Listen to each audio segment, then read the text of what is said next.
गगनमा सुबह है सुबह। यज्ञोपवीत संस्कार दो शब्दों को मिला करके शब्द बने हुए हैं, यज्ञ और यज्ञ में पहनने वाले उपवीत धागा। यह हमारे वैदिक परंपरा वेद के सिद्धांत से लक्षित और प्रेरित है। ब्राह्मण कुल में जन्म लेने के उपरांत भी जिसका यज्ञोपवीत संस्कार नहीं हुआ है वह वेद नहीं पढ़ सकता, गायत्री नहीं जप सकता, अर्थात उसका ब्राह्मण होना ही निरर्थक है। वैसे शास्त्र के हिसाब से ब्राह्मण, क्षत्रिय और वैश्य तीन जातियों में यज्ञोपवीत संस्कार करने के बारे में वर्णन मिलता है। ब्राह्मण के लिए तो परम अनिवार्य कहा गया है। और यह यज्ञोपवीत मिथिला क्षेत्र के बड़े ही संभ्रांत परिवार और बड़े ही संभ्रांत गांव के रहने वाले ये लोग हैं, मैथिल ब्राह्मण हैं और बड़े निष्ठापूर्वक धर्मशास्त्र की व्याख्या को सुरक्षित रखते हुए यज्ञोपवीत संस्कार कर रहे हैं। सुमित जी हैं, इनके पिताजी श्रीमान अशोक झा हैं और सुमित झा अशोक झा के ज्येष्ठ पुत्र और सुमित झा के ज्येष्ठ पुत्र सार्थक कुमार का आज यज्ञोपवीत संस्कार होने जा रहा है। 23 तारीख को, मार्च महीने की 23 तारीख को जो है उद्योग मरब ठट्ठी, जिसमें बांस काट के लाया गया, मंडप का निर्माण किया गया। 24 तारीख को माता बहनों द्वारा माटी मंगल इत्यादि कर्म को संपादित किया गया। 28 तारीख को कल कुमरम नाम के कर्म थे, जिसमें अपने कुल देवता की पूजा और कुछ लौकिक विधियां थी। आज जो भी विध है वह शास्त्रीय विध है, धर्मशास्त्र और वेदों से समन्वित विध है। आज सबसे पहले जो है अपने कुल की मातृका और गौरियाद सुरस माता भगवती दुर्गा से उनका पूजन हुआ है। फिर अपने पितरों का, पितरों में भी 2 कुल, जो बरुआ जिसका यज्ञोपवीत होगा उसके पिता के कुल में जो उनके परपितामह, वृद्धा परपितामह और उनके नाना के कुल में प्रमातामह, वृद्धा प्रमातामह जो नहीं हैं उनका पूजन किया गया है, अभिहुतिक कर्म कहते हैं। अब चूड़ाकरण संस्कार होगी, फिर मंडप के ऊपर पधारेंगे तो यज्ञोपवीत का प्रक्रिया होगा, यज्ञोपवीत संस्कार होंगे। भिक्ष मांगने की प्रक्रिया है, भवत भिक्षाम देहि, बरुआ भीख मांगता है, भवत भिक्षाम देहि। पहले माँ से, फिर अपने परिवार के अन्य कुटुंब इत्यादि लोग उन्हें भीख देते हैं। फिर वेदारंभ और समावर्तन कर्म होते हैं। फिर पूरा सर का बाल काटा जाता है, पुनः स्नान किया जाता है, दिव्य वस्त्र आभूषण पहनाए जाते हैं। फिर वह अपने कुल देवता, ब्रह्म देवता और बुजुर्गों से प्रणाम करके आशीर्वाद ग्रहण करते हैं। संक्षिप्त में इतना ही समय। बरुआ के माइयो सुबह, बरुआ के बापो सुबह, बरुआ के माइयो सुबह, बरुआ के बापो सुबह।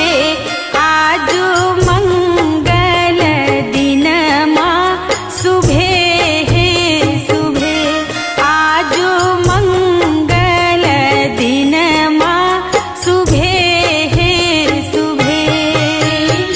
शुभ के लगनमा शुभ है शुभ।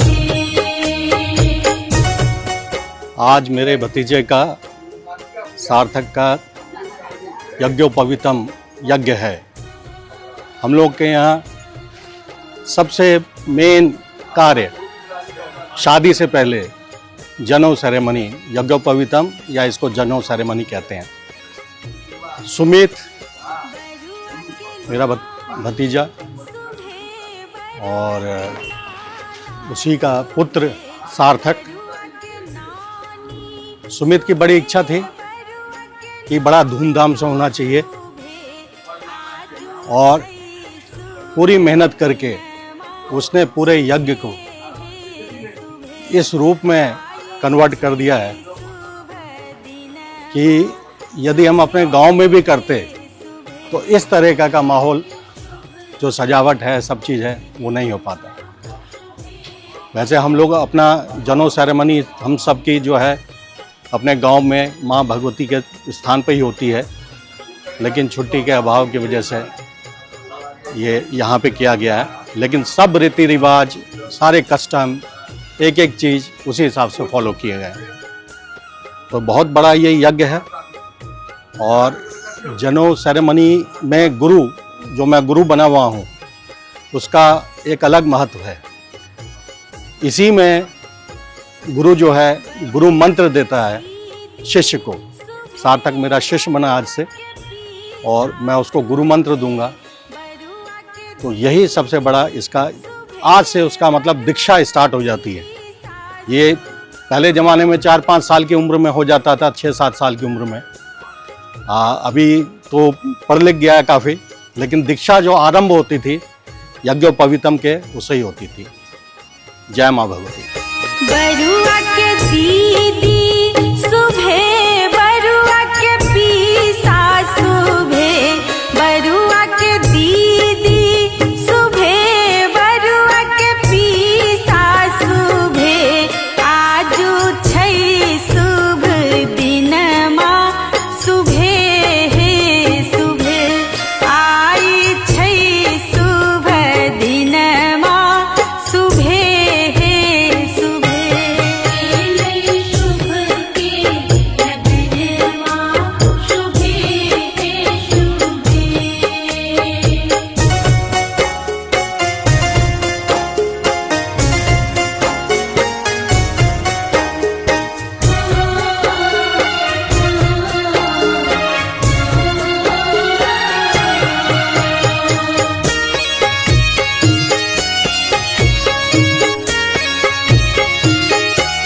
बरुआ के काकी सुबह, बरुआ के काका सुबह, बरुआ के काकी सुबह, बरुआ के काका सुबह।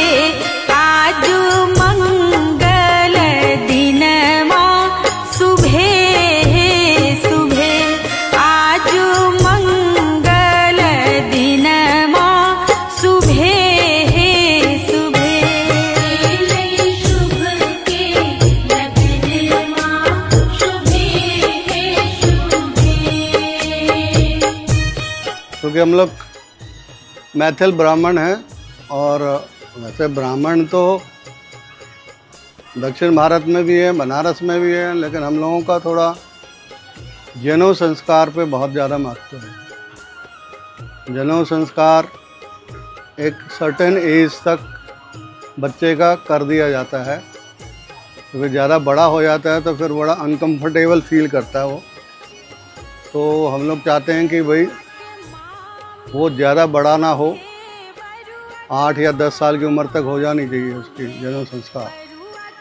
और जनेऊ संस्कार करने से उसको एक तरह से ये कहा जाता है कि अब वो एक्चुअल ब्राह्मण हुआ है। ब्राह्मण परिवार में पैदा होने से ही ब्राह्मण नहीं हो गया। उसके ये संस्कार जो हैं, जनेऊ संस्कार, उपनयन संस्कार, इसकी वजह से उसके अंदर वो सारे गुण आ जाते हैं जो एक ब्राह्मण के गुण होने चाहिए। और वो उसको सिखाया जाता है कि ब्राह्मण का मेन काम क्या था, भिक्षा मांग के खाना और दूसरों को ज्ञान देना। तो अब भिक्षा मांग के तो कोई खाता नहीं है, ज्ञान जरूर देते हैं, लेकिन यह है कि वो प्रोसेस इस उपनयन संस्कार में भिक्षा मांगने का होता ही है। गांव में तो 4-5 दिन घर घर जाके भिक्षाम देही बोल के भिक्षा लिया जाता था। अब यहाँ शहर में क्या है कि यहीं पे लोग भिक्षा दे देते हैं, तो इसलिए इसका महत्व बहुत ज़्यादा है। और उसके बाद आदमी क्वालिफाइड हो जाता है। जब हम लोग कहते हैं ना कि 5 ब्राह्मण हमें चाहिए भोज के लिए, तो अब ये बच्चा ब्राह्मण भोज खाने के लिए क्वालिफाइड हो गया।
कारिका सहित षोडश मातृके नमो नमः। पुनः प्रियक भगवती को प्रणाम करिए। ओम सर्वमंगलमांगल्ये शिवे सर्वार्थ साधिके शरण्ये त्र्यंबके गौरी नारायणी नमोस्तुते। शरणागत दीनार्थ परित्राणपरायणे सर्वशास्त्रहन्ते नारायणी नमोस्तुते।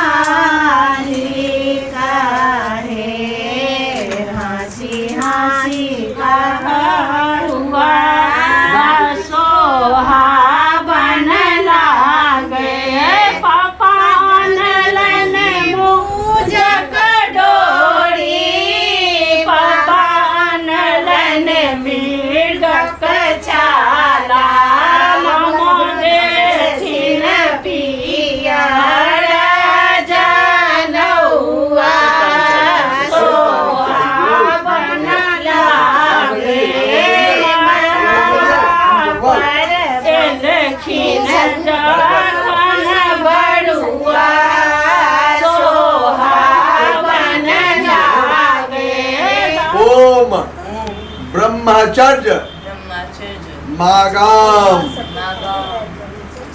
अपने कहियो सरकार ओम ओम ब्रह्मचर्य ब्रह्मचर्य मागाम। मागाम। फिर कहियो ओम ब्रह्मचर्य सानी। कहियो ओम ब्रह्मचर्य सानी सानी। युक्तं परिबाधमाना वर्ण पवित्रम पुनतीम आगाम प्राणा प्राणाभ्याम बलमा साधानाम स्वसा देवी सुभगा एकलम यज्ञोपवीतम परमं पवित्रम प्रजापतये यस्सहजं पुरस्तात् आयुष्मग्नं प्रत्युञ्च शुद्धं यज्ञोपवीतम बलमस्तुतेज।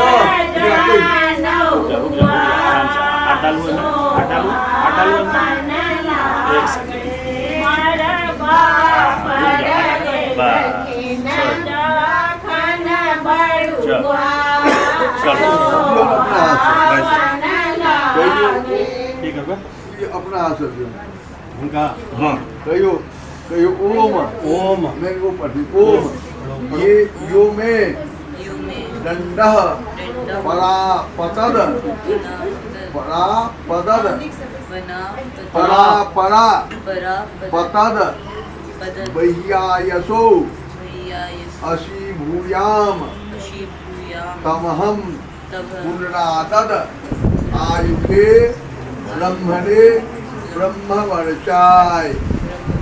जोर जोर से बोल रहे, जोर जोर से बोल रहे।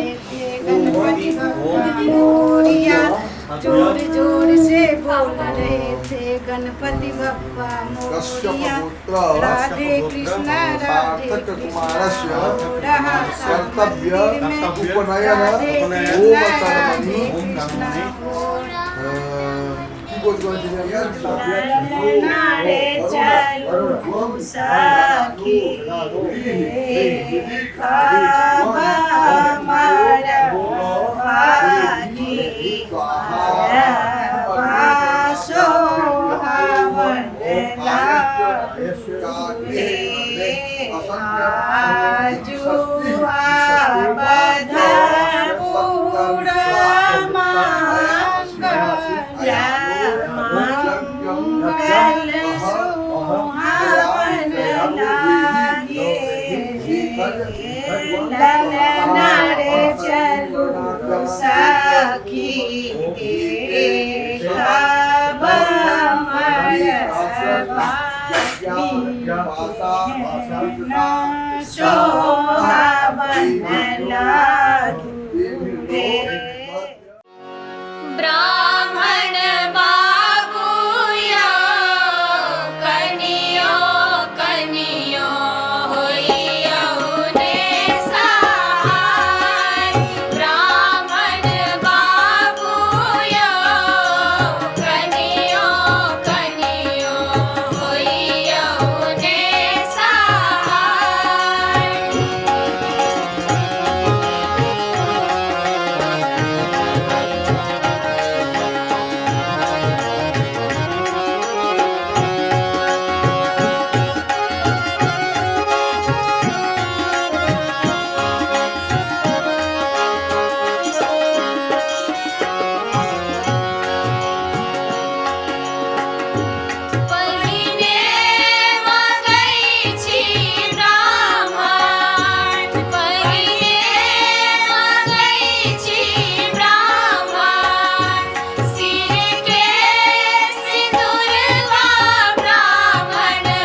उपनयन हुई छन सुनी नहीं नौआ जिया हे दाजी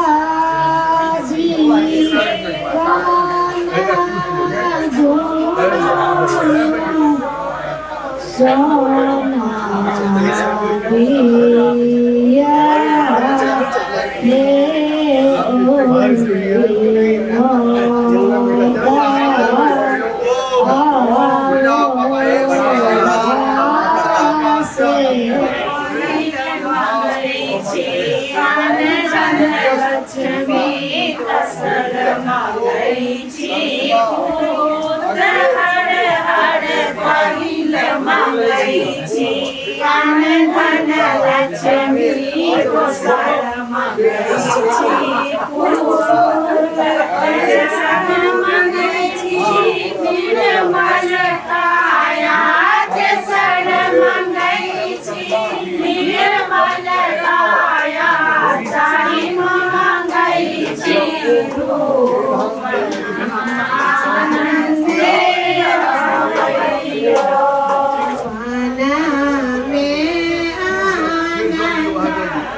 सुकुमार रे ना हजमा लरम लरम से कटी है बउआ के केस रे बउआ बड़ सुकुमार रे ना हजमा लरम लरम से कटी है बउआ के केस रे बउआ बड़ सुकुमार रे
भादो की रतिया भयावन घटा घन घेरेल हो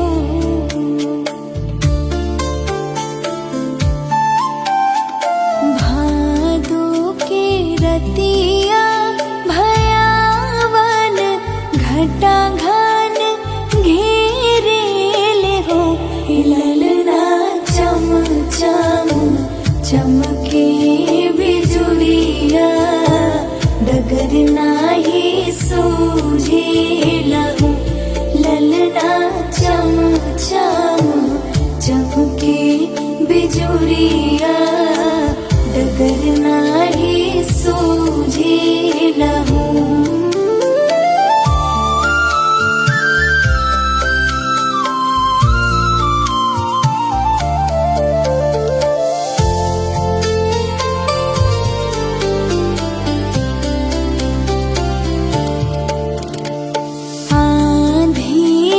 रतिया भइले त मोहना जन्म लिहाल हो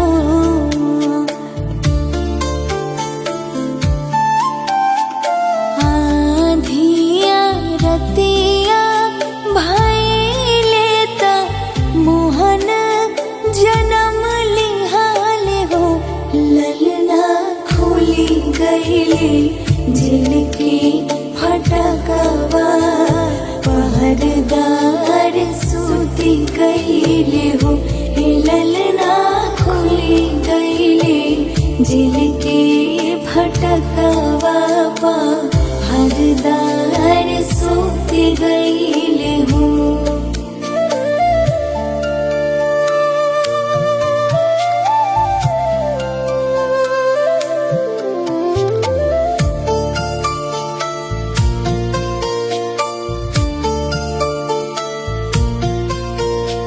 सूप में से गुड़ला टिकोले की जमुना में डाल दिहाल हो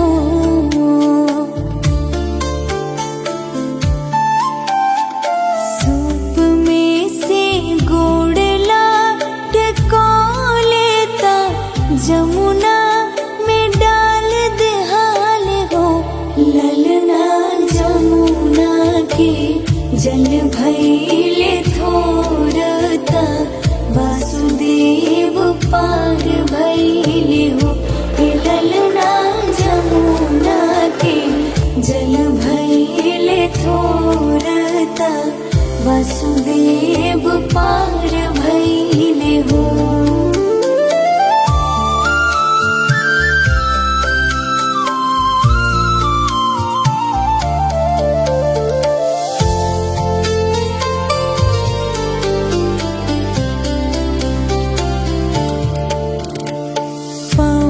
चेले गोकुल नगरिया ता नंद के भवन पहुँचे हो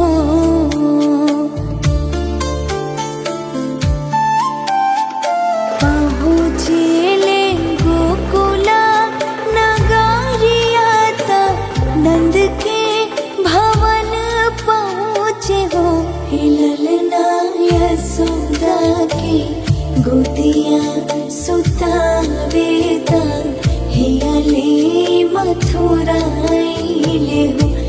ललना यशोदा की गोदिया सुतावेता हियाले मथुरा आइले हो। ललना यशोदा की गोदिया सुतावेता हियाले मथुरा आइले हो। ललना यशोदा की गोदिया सुतावेता हियाले मथुरा